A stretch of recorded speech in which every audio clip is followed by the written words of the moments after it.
Bom, boa tarde. Queria começar falando algumas coisas a respeito do filme que me chamaram a atenção na primeira vez que eu assisti, na segunda e agora mais uma vez. A relação do cineasta com a narrativa, com a própria obra que ele defende. Um dos pontos positivos assim do filme é que o filme ele pinça várias questões sociais que são importantes para colocar à luz coisas que acontecem hoje, por exemplo. O filme abre com um contato entre os moradores da favela e os moradores do asfalto que se encontram no samba. Isso acaba se repetindo também hoje em relação ao baile funk também, né? Porque muitas pessoas da classe média vão até as comunidades para desfrutarem um pouco da música.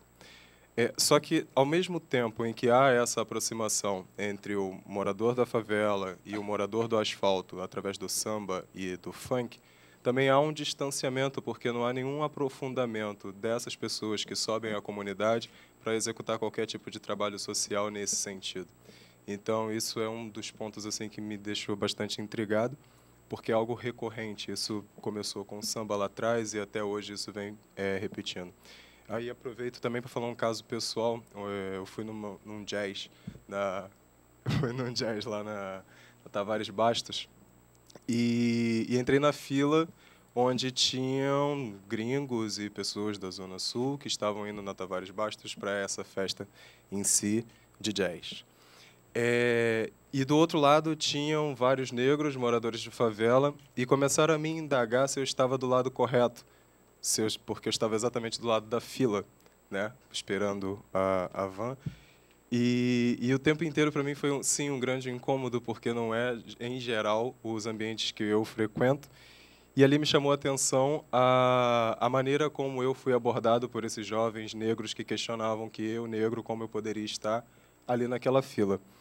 E aí, fazendo um paralelo com o filme, existe uma frase do guarda que diz que não existe pretos subversivos.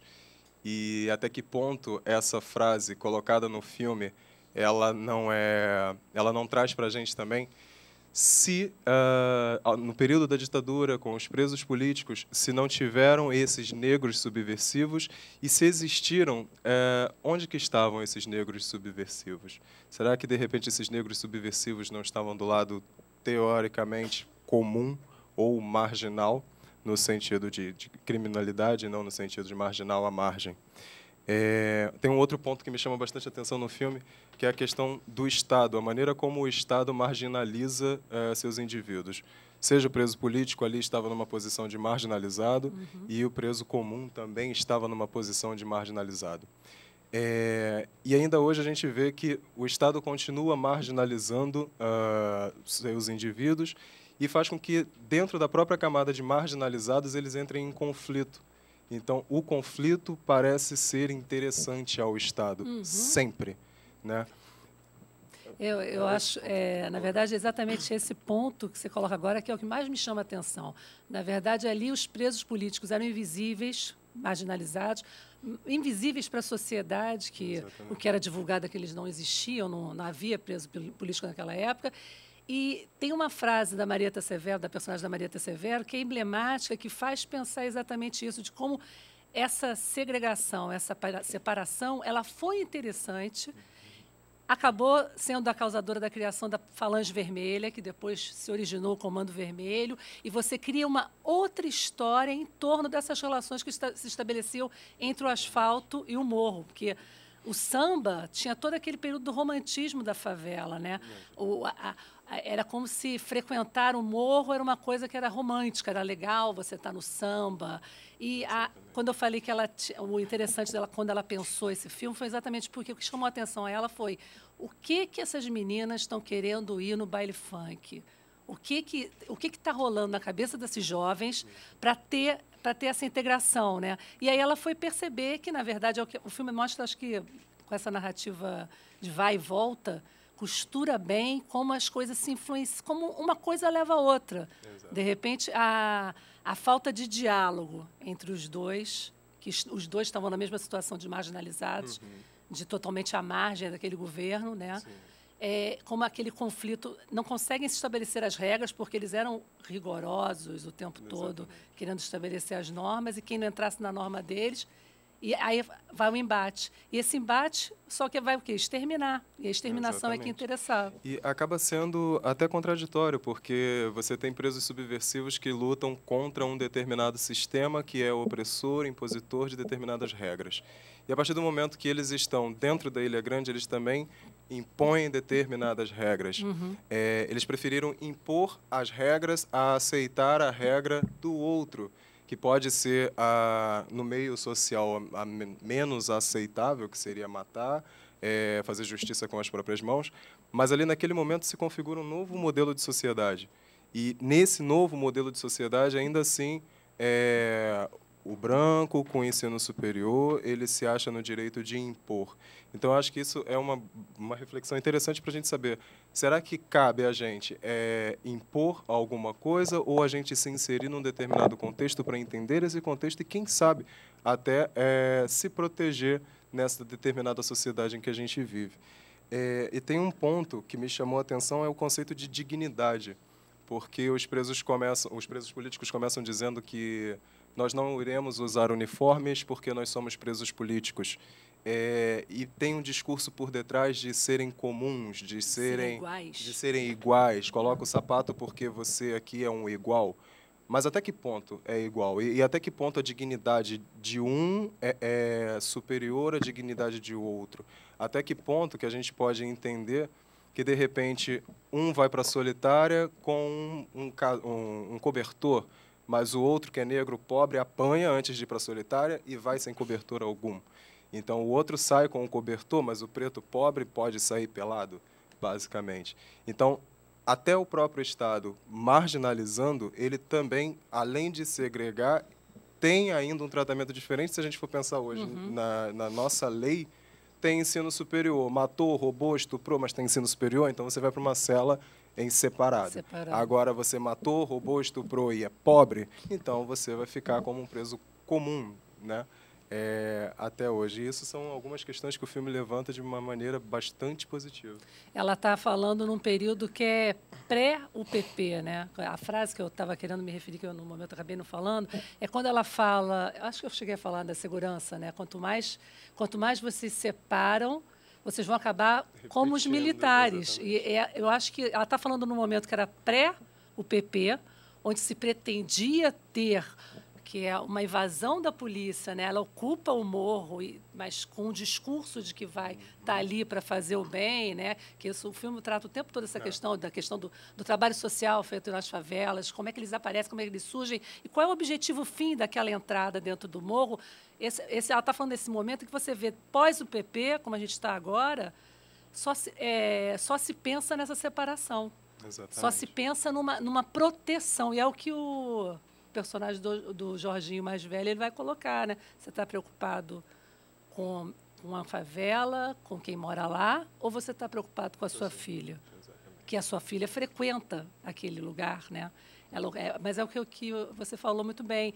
Na verdade, existe esse diálogo, mas é um diálogo raso. Bastante. Não se tem um aprofundamento para se pensar. E dentro da comunicação comunitária, é uma das questões que mais se discute dentro do audiovisual produzido dentro das favelas, né?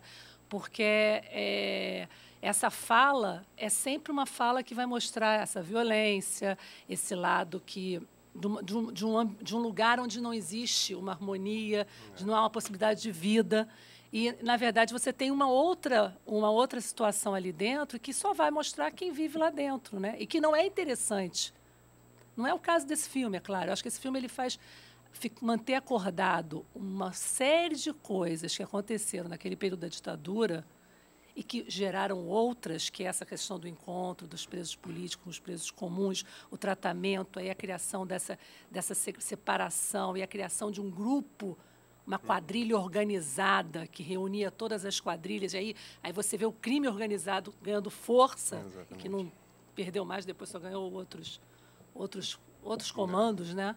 ele é importante nesse sentido. Mas, por outro lado, para falar daquele espaço e para refletir sobre as questões que estão no entorno daquelas pessoas, por exemplo, são questões que só eles próprios podem falar, né? Que vão estar falando no lugar que é deles, que eles sabem, que eles vivem. Então, muitas vezes, esses trabalhos que aparecem de entrada na favela, trabalho social, principalmente com audiovisual, você vê não nem tanto, você até vê um trabalho que, às vezes, desperta caminhos ali. Você tem vários atores nesse filme que são atores, né, do Nós do Morro, que começaram no Nós do Morro e que já estão nessa do cinema, mas, ao mesmo tempo, a fala não é uma fala que traz um retrato. Né?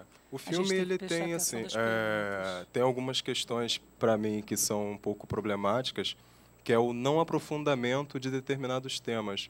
E esse não aprofundamento acaba sendo um reflexo de uma visão que parece, não vou afirmar que seja, que parece ser uma visão de fora para dentro. E a partir do momento em que eu coloco a filha do deputado que sobe a favela e é estuprada e ponto, significa dizer que qualquer pessoa que seja do asfalto, que suba a favela, corre o sério risco de ser estuprada e ponto. Mas será que isso é regra ou será que isso é uma exceção? Então, na minha opinião, é exceção, não é regra. E quando o filme não aprofunda isso, ele acaba dizendo que isso é regra. Isso é muito perigoso, principalmente quando a gente está tratando de tema tão sério quanto esse. A gente sabe que no processo de construção do filme a gente pensa N coisas, aí vai para a montagem, muda uma série de outras coisas. Mas existe esses cuidados que são muito importantes. Se eu estou falando sobre o outro, então é preciso eu entender que outro é esse, como que esse outro realmente se apresenta antes de eu fazer qualquer julgamento ou pré-julgamento que pode estar estampado na tela, muitas das vezes. E aí eu fiz até uma pergunta, e eu gostaria de passar essa pergunta para vocês também, que será que o discurso do filme não causa uma desesperança? Ou, quem sabe, o próprio filme não está balizado por um distanciamento de classe que permite distorções da realidade da favela? Essa é uma pergunta que eu gostaria de ouvir de vocês também. Eu acho que a gente podia começar. Total desesperança. Bom, até Total, dentro nossa. disso que você falou, acho que tem total razão. Eu acho que eu também senti isso no final do filme, né? Parece que são verdades prontas e acabadas para cada classe, vamos dizer assim. Então, o branco estudante de classe média é assim, né? O morador de favela é assim. Então, é o seguinte, cada um no seu mundo, entendeu? E deem o jeito de vocês aí. Não se misturem, porque vai dar nisso. Né? Se o branco for para o morro, vai sofrer essa violência, porque o morro é um lugar violento, né? Com pessoas armadas, perigosas, né? E vice-versa. O negro, o pobre, também não pode adentrar o mundo do branco, porque ele não vai entender, né, o que ele coloca e tal, e vai acabar também dando nessa separação e nesse tipo de violência. Essa foi a sensação também que eu fiquei, de uma coisa rasa, né?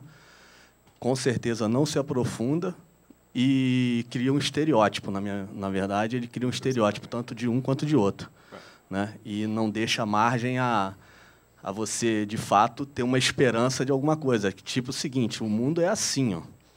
Então, entendeu? Não adianta lutar por determinados ideais, determinadas coisas, porque onde é que acaba? Acaba cada um no seu lugar, como sempre. É aquela história da ter a vida sonhada e a vida vivida. Isso, ele fala isso no filme. Isso pode ser um reflexo da própria diretora, por ela ter sido uma sonhadora que lutou, foi torturada, amarrada, sofreu horrores. Talvez essa desilusão parta da própria da narrativa dela. Quer dizer, eu acho que o único lugar da onde ela pode falar é aquele momento mas não é nem da Ilha Grande, né? Porque não foi ali ela passou, os amigos passaram. Mas ela sabe aquela realidade. Mas eu acho que essa desesperança deve vir dela mesmo, de não ter... Em cima disso tem até uma... Eu vou continuar até para vocês responderem essa pergunta. E mais um ponto que é para a gente pensar. Tem uma afirmação do deputado que é: será que o menino de 10 anos da favela preferirá transportar drogas a ter um futuro? Seria essa uma afirmativa verdadeira, por exemplo? Então, isso está claro no filme, que o moleque de 10 anos vai preferir transportar drogas porque aos 15 ele vai morrer. Qual é o percentual disso?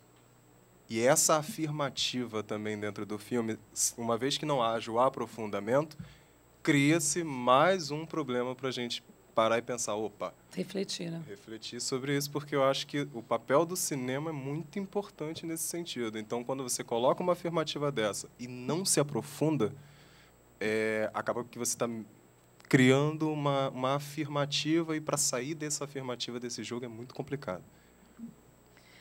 Queria primeiro assim responder um pouco. Você fez 2 perguntas, né, para gente? Quais foram mesmo? Desculpa, a primeira, se o discurso do filme não causa uma desesperança, ou, quem sabe, o próprio filme não está balizado por um distanciamento de classe que permite distorções da realidade da favela. Assim, a desesperança, eu já senti, até falei com a Lilian aqui, né? Assim, total desesperança. Mas essa desesperança, de certa forma, eu sempre fui super otimista, mas, de certa forma, eu já venho sentindo, assim, me dá uma sensação nesse país, assim, ultimamente, e não dá nem para ir embora, entendeu? Porque, assim, infelizmente, a gente tem que arregaçar as mangas e toda hora começar de novo, né? Mas, assim, está me passando a sensação em vários campos que, caramba, a gente já fez tanto, a gente já tentou tanto, a gente já lutou tanto, e continua uma coisa horrorosa, entendeu? Então, assim, aí o filme traz isso, meio que foi um espelho para mim, de desesperança, né? Foi horroroso, porque, nesse sentido, eu gostei muito do filme, né? E essa questão do raso, sim, né? Mas, assim, eu acho que é porque também ele mostra muita coisa, e esse mostra muita coisa, meio que não dá tempo de se aprofundar tanto, mas eu achei muito importante ele ir mostrando, né, esses 2 momentos e tudo, e a relação entre eles. Agora, eu tive uma interpretação diferente, assim, eu acho que de todo mundo, que eu vi todo mundo fazendo assim, mas eu tive uma interpretação diferente da história da menina de classe média que sobe o morro e que, então, é perigoso, e a mensagem é essa, que a menina de classe média não pode subir o morro. A interpretação que eu tive foi assim, ela é uma otária, entendeu? Porque ela subiu o morro num momento em que o pau estava quebrando entre 2 lados, e ela foi avisada no morro para ir embora. E ela, sabe, entendeu? Ela sabia que estava num momento que não era para subir. Então, assim, tem hora que dá para subir, tem hora que não dá, entendeu? Você tem que ser um pouquinho ligado, né, na realidade. E ela, para mim, foi otária só, né? E não me passou a ideia de que uma pessoa de classe média não pode subir o morro. Me passou uma ideia de que uma pessoa de qualquer classe não pode ser otária nesse Rio de Janeiro, né? Mas acho que é uma interpretação única aqui. Porque, nesse sentido, entendo até. Eu acho que pela construção do filme, propriamente, eu acho que pela a maneira como a narrativa foi sendo desenvolvida é que me deu essa sensação. Eu também acho que a menina foi super, super otária e, tipo, ela subiu o morro sem perceber, ou que seja. Mas, assim, todas as cenas que eu vi no morro eram violentas, entendeu? Eu acho que foi esse o problema.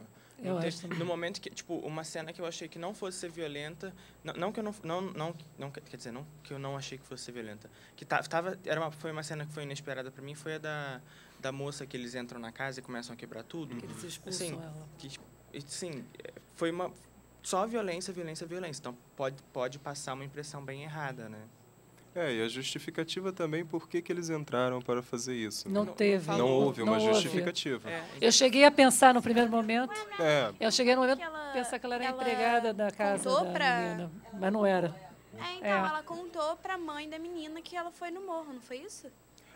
Ela... não está claro. Ficou, mas não foi... É a falta do aprofundamento, realmente, da narrativa. Cortou. Eu acho que num processo de montagem ela falou, não, isso aqui tem que tirar.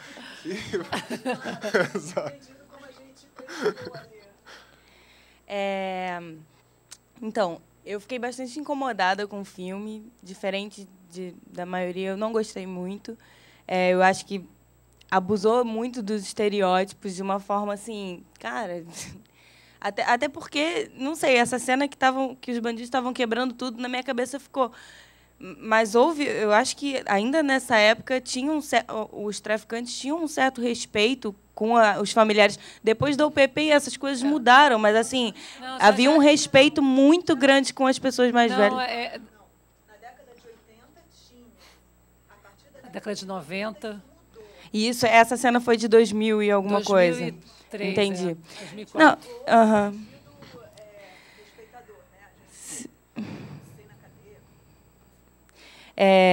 Eu acho, sim, que o filme traz uma questão muito interessante, que é essa dissolução dos movimentos populares, das resistências, seja na favela, seja nas faculdades. Como a gente tem o poder de nós mesmos nos destruirmos, sabe? A gente não precisa de muitas coisas para fazer isso. E esse é um tema legal, assim, até porque assim, eu participei de ocupações e eu sou militante e sempre tinha a questão da maconha e sempre tinha um grupo diferente e eu não podia impor a minha voz, mas, ao mesmo tempo, o fato de fumarem maconha numa ocupação com gravação, o povo, a gente perdia o apoio popular. Então, assim, são questões extremamente delicadas que vêm de lá e continuam muito fortes, porque a maior dificuldade dos movimentos populares é manter uma força junto, né? Nem que não tenham todas as pautas em comum, mas que se mantenham unidos e fortes, pelo menos por... Acho que até o Fora Temer está puxando para um momento de mais união dos movimentos populares, porque estava muito dissolvido, né? Anarquista, comunista, cada um por um lado, e aí reaça, coxinha. Então, assim, eu acho que esse tema o filme traz, eu acho que isso é muito legal, mas também não é muito bem aprofundado. Mas a questão da mulher no filme me incomodou muito, assim, as mulheres que aparecem super estereotipadas, a menininha riquinha, filhinha de não sei o quê, a outra moradora da favela que vai bater na menina branca, sabe? Me gerou muito incômodo esse filme. Que bom que você chegou e já chegou problematizando, porque e mais uma coisa ainda. Dentre toda essa questão, né, do debate que acontece entre a própria esquerda ou entre a favela e entre branco e preto, que todos esses debates que foram colocados, tem uma raiz aí nisso. E essa raiz não é nem tocada, assim, sabe? Assim, pode tocar um pouco do Michel, sei lá, do Miguel, que depois vai para o Poder Judiciário, alguma coisa do gênero. Ele é senador. Ele é deputado, senador. Aí dá uma alfinetada, mas assim, ali é o foco da dissolução da sociedade. Tipo, é o que vocês falaram, o governo e o poder quer que isso aconteça. Então, vamos falar desses caras que estão alimentando isso. Quem que está por trás, né? Quem que financia esse carnaval que estava maravilhoso ali, sabe? Quem que financia essas armas que estão ali, aquela maconha que está ali? O que está? Eu acho que falta. Esse é um pouco do aprofundamento e da consistência que pode gerar um debate e a gente sair dessa posição de só constatação do real que está uma merda, sabe? Desculpa o palavrão, mas tem uma questão em cima do que você está falando. Tem todo um sistema que já é moldado para que isso aconteça. Um exemplo aqui. Eu estou muito feliz de estar aqui hoje sentado, negro, com a bolsa do ProUni, me formei na PUC, uau. O que aconteceria se eu não estivesse sentado aqui, se eu não tivesse esse tipo de discurso? Isso vem de um processo de educação. Então, assim, você já quando está lá na sua educação básica, você já tem a figura do professor que está sempre num lugar acima de você. Aí você vai para a faculdade, tem sempre o professor que está acima de você, ou, por exemplo, essa disposição que nós estamos aqui. Isso já cria um distanciamento. Parece bobo, mas não é. Por que não seria numa roda, por exemplo? Então, se eu, como universitário, com ensino superior, já venho crescendo, entendendo que se eu chegar no ensino superior, eu sou o superior, naturalmente, quando eu for inserido em qualquer sociedade, teoricamente menor, eu vou repetir, entendeu? Então, é involuntário. O cara que está ali no presídio, como preso político, ele quer o melhor. Sem sombra de dúvidas, ele quer o melhor para a sociedade. Mas ele não percebe que ele mesmo, fruto dessa sociedade, acaba repetindo o que ele mesmo critica e o que ele não gostaria. Mas eu acho exatamente essa percepção é que torna o filme interessante, né, nesse momento de mostrar esse lado. Que exatamente, eles vão o personagem naquele momento, nos anos 70, tanto de um lado como do outro, vai numa crescente de transformação. O Jorginho, quando ele é preso, ele é um malandro que roubou um 71, roubou e foi preso. E quando ele termina o chefe do bando, querendo matar. Errou, morre. Entendeu? E aquilo ali é um processo que, na convivência, na falta de diálogo, no não respeito à cultura, à postura, a tudo que a pessoa traz na sua herança, né? Então, eles queriam impor esse discurso, como o nome do gato era Troit. Né? Aí, Trout. Que eles querem impor aquele distanciamento intelectual, né? Aquela postura intelectual, e não respeitando aquela relação que se tem de, sabe, você conversa, você negocia, você tem, e o fumar a maconha era a única coisa que eles tinham de prazer, talvez, e esse conflito nessa convivência é que vai transformando os dois lados. Né? Eu acho, nesse ponto, eu acho que o filme, concordo até que o filme seja muito estanque, né? Então, você fica raso, claro. Se você quer tratar uma série de questões, você acaba ficando raso. Mas ele possibilita que outras gerações tenham conhecimento desse período da ditadura, desse enlace que teve entre essas duas realidades, que não está tratado em outros filmes que falam desse período. É muito comum a gente ver filmes que falem pesado, depoimento pesado, que a gente vê o sofrimento daquela pessoa, até muito bons e muito tristes, mas muito necessários, né? Mas eu acho que por isso que eu acho que ela fala, do lugar que ela fala bem, quando ela retrata isso, porque provavelmente ela teve uma amiga que foi visitar o namorado, que atravessou. Então, mas aí quando ela vai tratar, que foi a curiosidade dela que gerou o filme, o negócio de por que essas meninas estão indo lá? Porque ela fala no filme, a menina fala com o pai, igualdade, não entendo você. Quer dizer, os dois lutavam por uma igualdade, em momentos diferentes.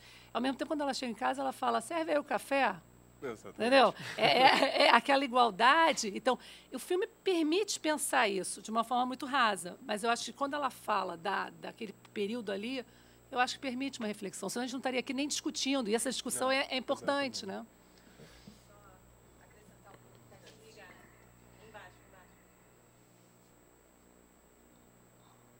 É um pouco do que você falou com o que você falou. É um fio da meada aí que eu queria puxar, que é essa questão vamos dizer, da ordem que o pessoal, que os presos políticos queriam manter, e quando chegam os presos comuns, né? E aí tem todo aquele conflito. E aí você falou da história da maconha na ocupação.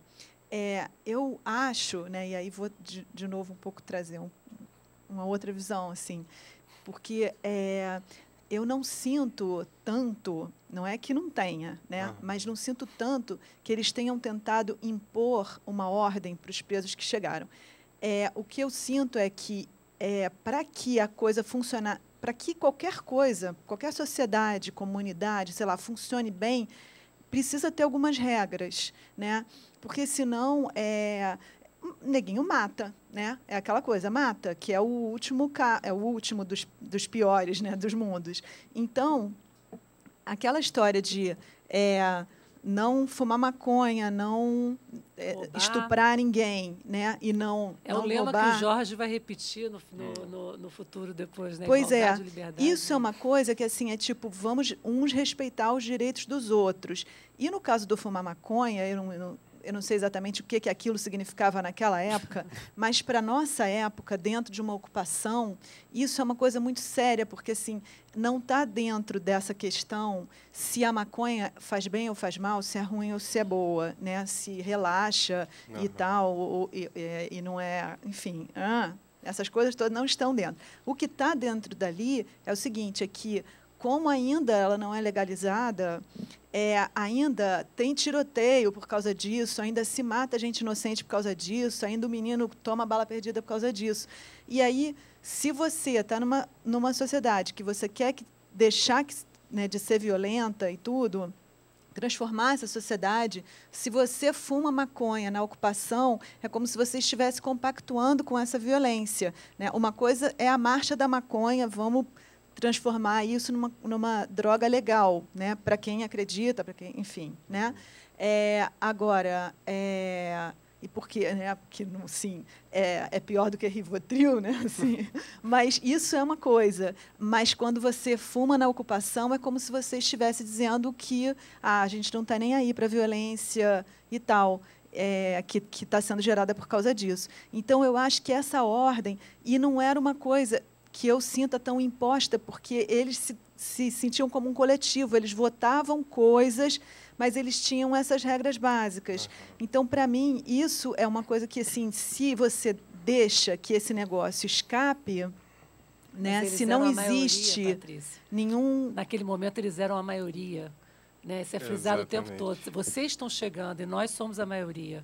Tem que entrar nesse espaço, nessa ordem. Aí, se você aceita a barbárie, entendeu? Então, tá, já que eles são a maioria e eles acham que matar pode, aí os outros iam entrar na barbárie, entendeu?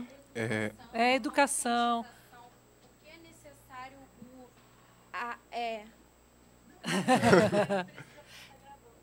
tá. Para que precisa da lei, de uma norma, de não pode? Porque, poxa, olha só, a questão aqui é assim, né? Vamos nos educar, vamos nos concentrar. O diálogo, entendeu? Não pode... Assim, eu não vi em nenhum momento do filme uma tentativa de diálogo. Era assim, não pode roubar, ele roubou o meu relógio, não pode fumar maconha, não pode. O diálogo seria, como que vocês fariam dessa forma? Como que a gente poderia resolver nessa questão? E é isso que eu acho que um pouco está tentando colocar quando fala dessa questão do trabalho, da questão hoje, né? Ainda isso acontece, que quando você tem uma retratação daquele espaço, aqui a retratação vai ser estereotipada nesse sentido, porque a pessoa vai tirar dali o que vai contar, resumir uma história para tentar retratar algum determinado ponto, que não é uma coisa que ela realmente saiba, que viva aquilo, que conheça aquilo, que possa estar falando daquilo, porque não fez o diálogo para saber exatamente como aquilo deve ser. Que vocês acusaram o filme de ser muito... Eu não acho tão raso assim, não. Eu penso muito com ele. Eu até não gosto tanto, vamos dizer assim, do filme. Hoje eu gostei mais do que quando eu assisti antes.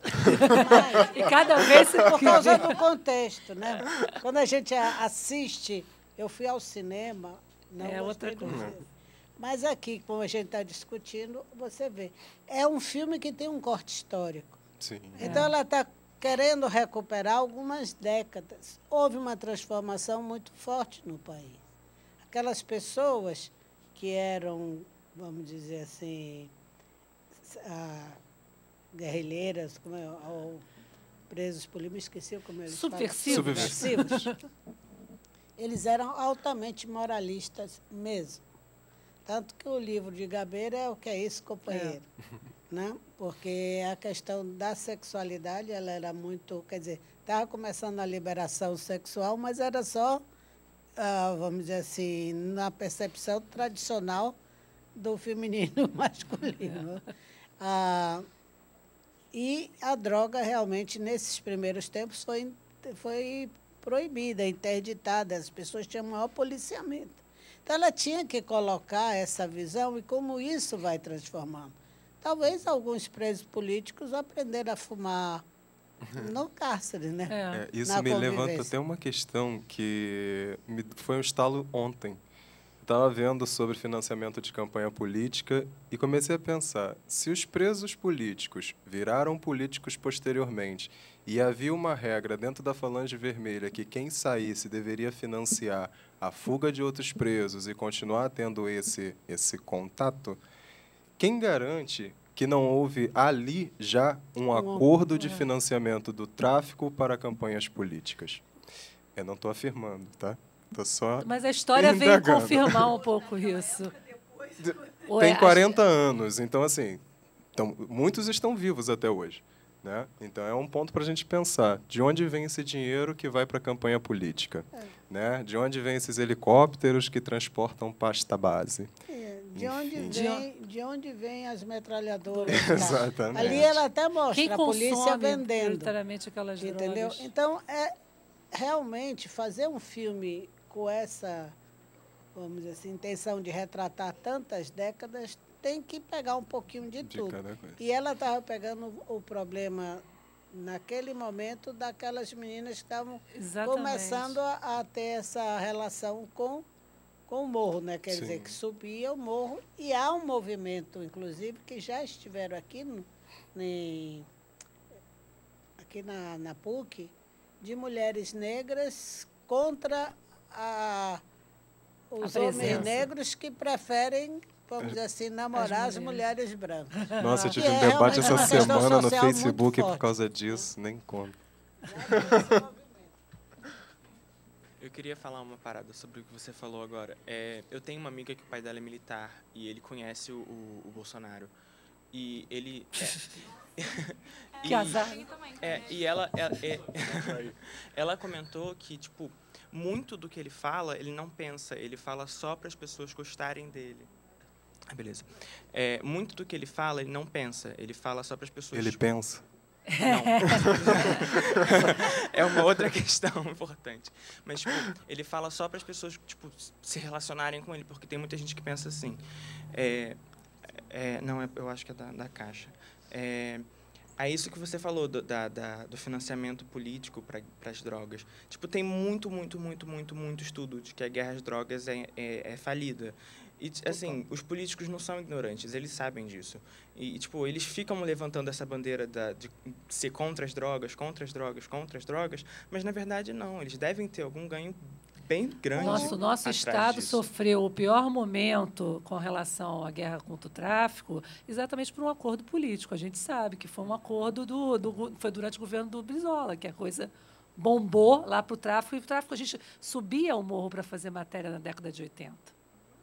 Aí o Brizola foi 86. Continuou subindo na década de 90, mas com risco de... Com risco, mas aí depois virou um poderio, quer dizer, teve um acordo assim, tipo assim, vocês fiquem aí, se concentrem aí.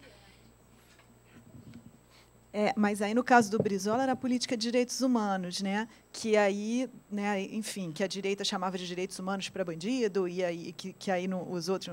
Mas depois, no governo Garotinho e Rosinha... Piorou, ali era uma outra história em relação que foi na década de 90. Ao tráfico. Era uma outra história.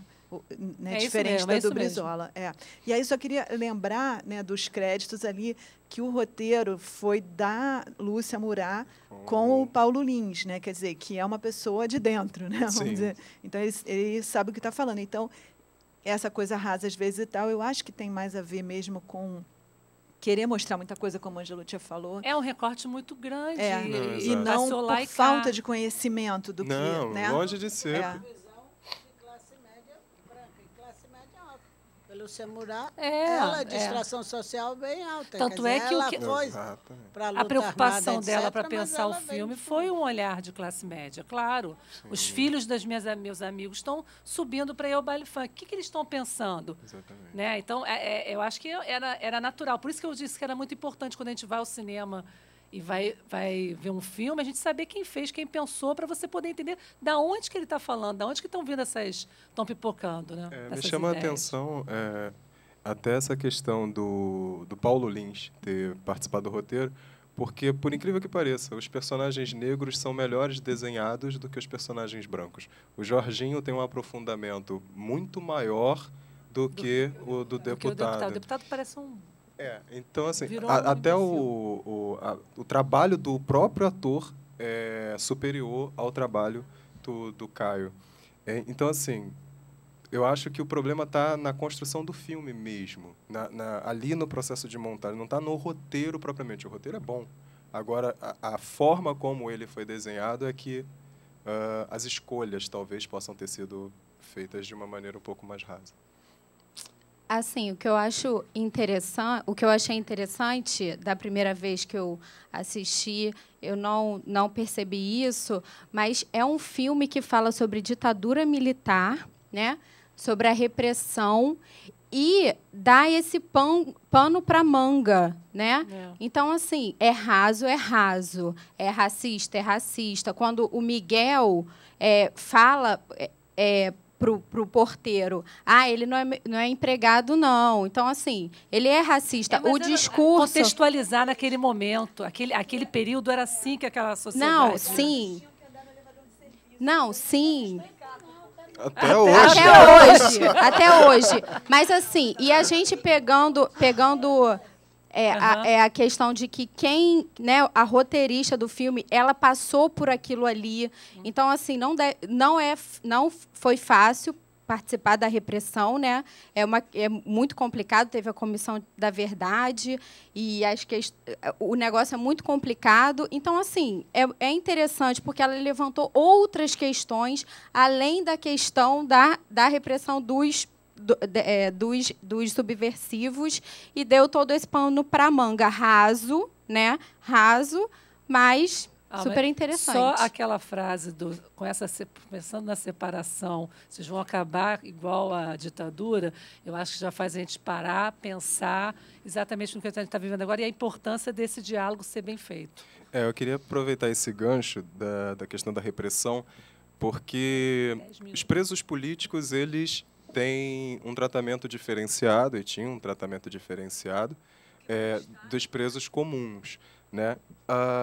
Porém, um ponto que é interessante saber.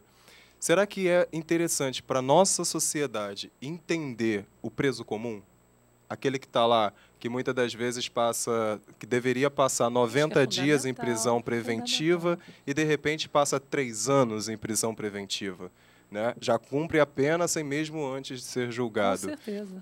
As agressões que são cometidas contra esses presos comuns dentro dessas carceragens, e não há um choque tão grande quanto o que é cometido contra o preso político. Não que a violência seja menor ou maior e seja justificada, mas é importante a gente tentar entender que há uma grande população carcerária, e essa população carcerária continua sofrendo tortura, continua tomando tapa na cara, continua indo para a solitária, e a sociedade meio que não se interessa muito por isso.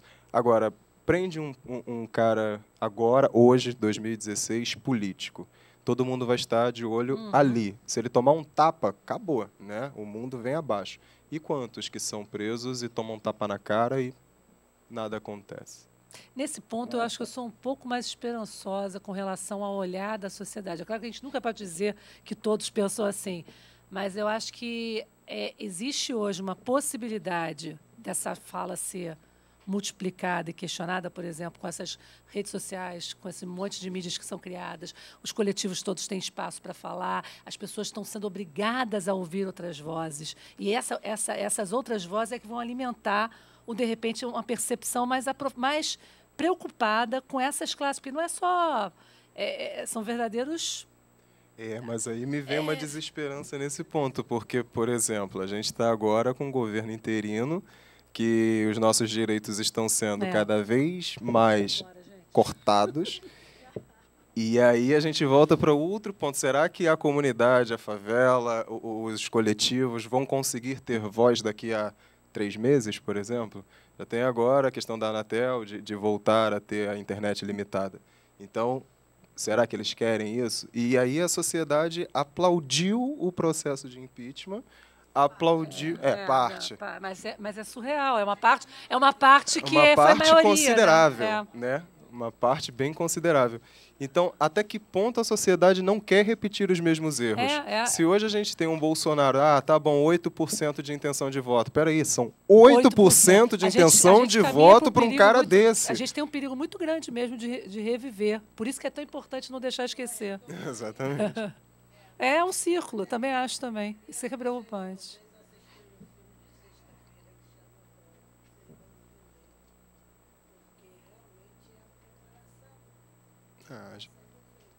Exatamente. Esse negócio mesmo de arregaçar as mangas e continuar na luta, né? Sim. Mas, assim, tem para mim uma esperança e uma desesperança, né? Essa história que você levantou de como que a sociedade vê, né, o preso, etc. e tal. Porque, assim, a minha esperança é porque, assim, hoje, a gente que já viveu mais, né? Eu, Lilian, Angelúcia, a gente já viu uma sociedade muito mais desigual, né? Sim. Então, agora é arregaçar as manguinhas para lutar pelo que a gente já conquistou e tentar conquistar mais.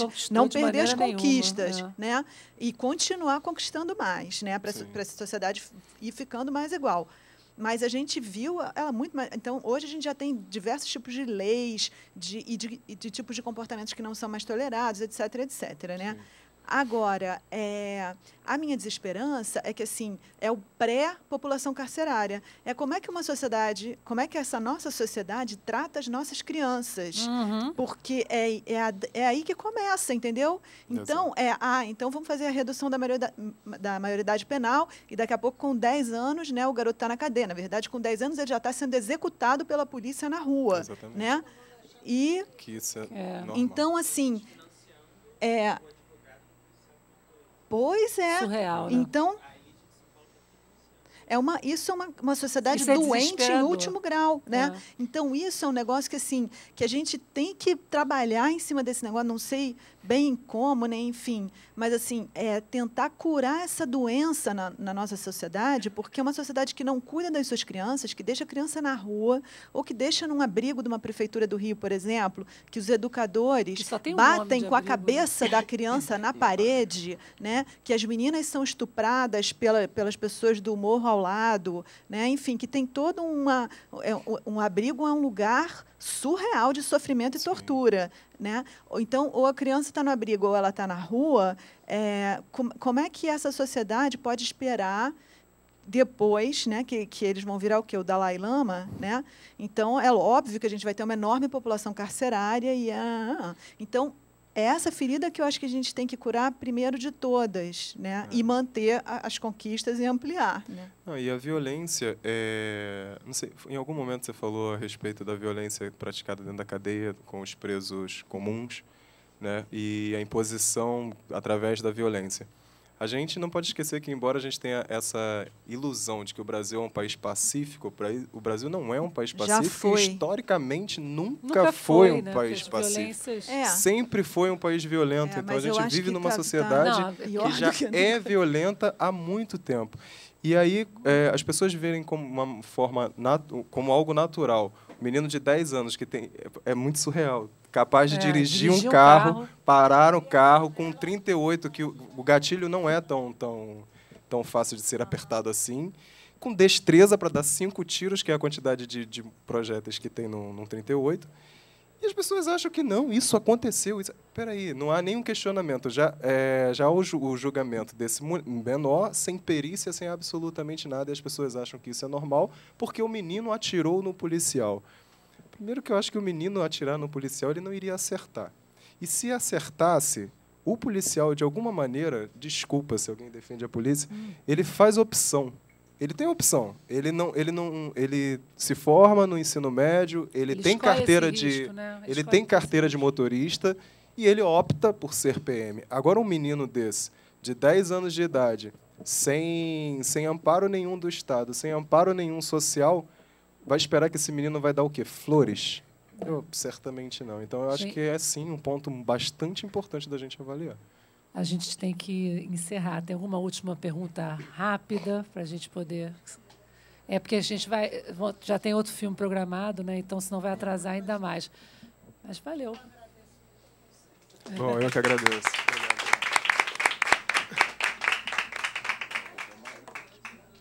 Você tinha que ter visto, né?